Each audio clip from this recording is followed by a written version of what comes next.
Welcome back, students. Today, the last part of this chapter. Today, we will study the 4 different population interactions. Total आपकी book के अंदर 6 population interaction को mention किया गया है. उनमें से 5 को डिस्क्राइब किया गया है और एक के बारे में थोड़ा सा बस लिखा हुआ है. सो हमने 2 कल डिस्कस कर लिए थे और 4 आज डिस्कस कर लेंगे. The second population interaction is parasitism.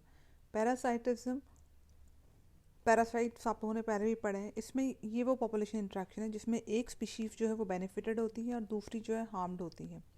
एक ऑर्गेनिज्म जिसे हम पैरासाइट कहते हैं वो फीड करता है और लिव करता है on the another organism that is host. इसमें एग्जांपल जैसे आप लोग जानते हैं कि कस्क्यूटा जो है वो मैंगो ट्री पर या lice on our body. Parasites are of 2 types, ectoparasites and endoparasite.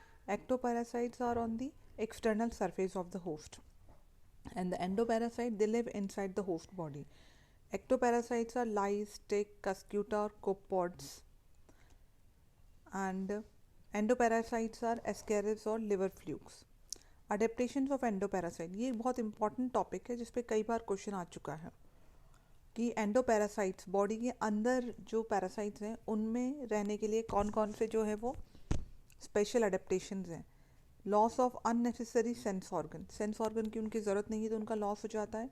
No well developed digestive system, well developed digestive system नहीं है क्योंकि वो सिर्फ खाना एब्जॉर्ब करते हैं तो खाना डाइजेस्ट करने की उन्हें ज़रूरत नहीं है. हाई रिप्रोडक्टिव एबिलिटी, एक बार में बहुत सारे बच्चे पैदा करते हैं और उनकी रिप्रोडक्शन जो है वो बार बार होता रहता है. Hooks and suckers are present for their attachment to the body surfaces. Brood parasitism, ये भी इंपॉर्टेंट टॉपिक है. पैरासाइटिज्म टॉपिक से इस टॉपिक पे क्वेश्चन ज़्यादा आते हैं और इस टॉपिक पे क्वेश्चन ज़्यादा आते हैं. ब्रूड पैरासाइटिज्म, ब्रूड पैरासाइटिज्म क्या है? Parasitic bird that is cuckoo lay its egg in the nest of its host crow and lets the host take care of them. यानी क्या होता है, जब कुकू कोयल या जो कौवे होते हैं उनके जो अंडे होते हैं वो इनिशियली जो है एक जैसे ही दिखते हैं. तो जो कुकू बर्ड है वो क्या करती है, इसका खुद का घोंसला नहीं होता, नेस्ट नहीं होता है, तो ये अपने जो एग हैं उनको क्या करती है, जा कर के क्रो के नेस्ट के अंदर रख देती है. और क्रो को लगता है कि वो अपने बच्चों को ही जो है वो सहेज रहा है. लेकिन लेटर ऑन जब हैचिंग होती है तब जब बच्चे बाहर निकलते हैं तब उसको पता लगता है कि it's a cuckoo not a crow. तो ब्रूड पैरासाइटिज्म पे भी जो है वो कई बार क्वेश्चन पूछे जाते हैं. Next topic is commensalism. Commensalism जो है ये इंटर स्पेसिफिक एसोसिएशन है या पॉपुलेशन इंट्रैक्शन है जिसमें एक स्पीशीज़ बेनिफिटेड होती है और दूसरी स्पीशीज़ ना तो बेनिफिटेड होती है ना हार्म्ड होती है. जैसे ऑर्किड्स है, orchids grow as epiphytes on mango और अदर फ्रूट ट्रीज. ऑर्किड जो है मैंगो या दूसरी ट्री का सहारा लेकर के जो ऊपर चढ़, epiphyte mean those plant which grow on the other plants. Egrets, egrets जो है टाइप ऑफ बर्ड है जो कि कैटल जो है उनके आसपास रहती हैं या उनके ऊपर रहती हैं. तो कैटल जब घास में से अपना खाना ले रही होती है, चर रही होती है घास को, तो जब घास मूव करती है तो उसमें जो छोटे छोटे कीड़े होते हैं वो अलग हो जाते हैं, उड़ जाते हैं. उन पे एग्रेट्स जो है वो फीड करती हैं. Barnacles growing on the back of the whale, whale के जो बैक है उसमें बार्नेकल्स ग्रो करते हैं और इस तरह से बार्नेकल जो है वो ट्रांसपोर्ट हो जाते हैं एक जगह से दूसरी जगह और they also get the food. Clown fish जो है get protection from the stinking tentacles of sea animal. Sea animal जो है उसकी बॉडी के ऊपर टेंटिकल्स प्रेजेंट होते हैं जिसमें स्टिंकिंग सेल्स होती हैं, तो क्लॉन फिश उसे प्रोटेक्ट जाती है. क्लॉन फिश जो है वो क्लाउन फिश सी एनिमल के साथ में रहती हैं. So these are the examples of the commensalism. Then mutualism. Mutualism it's an association where two individuals, दोनों पार्टनर जो है वो बेनिफिटेड होते हैं.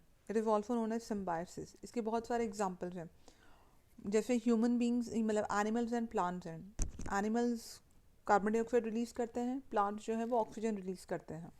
तो इस तरह से म्यूचुअली डिपेंडेंट होते हैं क्योंकि हम ऑक्सीजन यूज़ करते हैं, means animals are using oxygen and plants are using carbon dioxide. Lichens, ये आप लोगों ने लोअर क्लास से पढ़ते आ रहे हो. It's an association between fungus and algae. Fungus provide protection and the shelter और एब्जॉर्ब करता है इनऑर्गेनिक न्यूट्रिएंट्स लाइक फॉस्फेट, और एल्गी जो है वो फूड प्रिपेयर करता है with the help of photosynthesis. Algae food देता है फंगस को और fungus protection, shelter and inorganic material देता है एल्गी को. The second mutualism is mycorrhiza. इस पे भी क्वेश्चन आते हैं माइक्रोराइजा पे कई बार। It's an association between fungus in the roots of higher plants. Fungus help करता है एब्जॉर्प्शन ऑफ न्यूट्रिशन के लिए, इसके अलावा इन्फेक्शन होने से बचाता है, सरफेस एरिया इंक्रीज करता है, वाटर एब्जॉर्प्शन, और प्लांट जो है वो फोटोसिंथेसिस करता है और फंगस को फूड प्रोवाइड करता है। तो this is an example of mutualism. Pollination by insects, it's an also an example of mutualism. Insects को नेक्टर मिल जाता है, एडिबल पोलन मिल जाता है और साइट मिल जाती है फॉर द ओवी पोजिशन। जिससे वास्प एंड फिग प्लांट का रिलेशनशिप है, 1-to-1 रिलेशनशिप होता है कि एक पर्टिकुलर वास्प जो है, स्पीशीज ऑफ वास्प जो एक पर्टिकुलर प्लांट पर ही जो है अपने एग ले कर सकती है या नेक्टर फीड करती है। This is 1-to-1 relationship. तो वास्प और फिग है, फिग अंजीर जो होता है, इसमें जब जाते हैं वास्प जो यहाँ पे अपने एग दे देते हैं और एग वहाँ पे डेवलप होते हैं, और जब ऐसा करते हैं या नेक्टर के लिए जाते हैं, पोलन के लिए जाते हैं, जब ऐसा करते हैं तो प्लांट को ये बेनिफिट होता है कि वो पॉलिनेट हो जाता है। So it's also mutual relationship between the insects and the plant. Yes, ये फोर्थ एग्जाम्पल जो है ये बहुत इंपॉर्टेंट एग्जाम्पल है, इस पर क्वेश्चन कई बार आ चुके हैं। स्यूडो कॉपुलेशन पर मेडिटेरियन ऑर्किड है ऑफेरस, इसमें सेक्सुअल डिसीट होता है to get the flower pollinated. इसमें क्या होता है, ये जो फ्लावर है, फ्लावर की एक पेटल जो है that resemble the female bee. तो बी जो मेल बी है उसको लगता है कि फीमेल बी है, तो उससे कोऑपुलेट करने के लिए वहाँ जाता है, लेकिन कोऑपुलेशन तो होता नहीं है क्योंकि वो फीमेल बी नहीं होती है, वो क्या है, पेटल है। तो उसके पास जाके जब आता है तो कॉपुलेशन तो नहीं होता है, लेकिन जो फ्लावर है वो पॉलिनेट हो जाता है। So in this orchid one petal of the flower resembles the female of a bee species in size colour marking. Male bee perceive it, उसको लगता है कि फीमेल है और स्यूडो कॉपुलेट कर जाता है। Copulation means the sexual relationship. इस प्रोसेस में pollen grains become dusted on the body of the male bee, and when it reaches to the another flower of the same species, the pollen grain fall on the stigma by doing the same copulation process. In such a way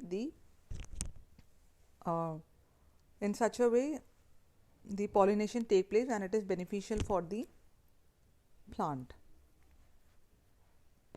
Next है amensalism.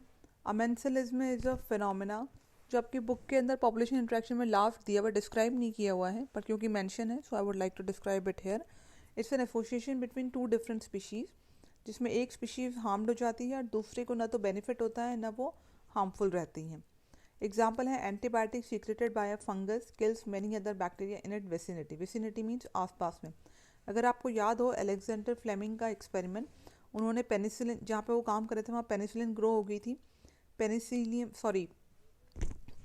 Fungus grow हो गई थी, जिससे penicillin को बाद में extract किया गया था। तो पेनिसिलियम फंगस के आसपास जितने भी बैक्टीरिया थे वो सारे के सारे जो है वो मर गए थे। सो पेनिसिलियम पे कोई इफेक्ट नहीं है, ना तो बेनिफिट है ना हार्म है, लेकिन आजू बाजू जो बैक्टीरिया हैं they get killed. So this is all about the population interaction. So thank you. ना today this chapter is going to be and still आपको कोई डाउट हो पूरे चैप्टर में तो आप मुझसे पूछ सकते हैं। Thank you.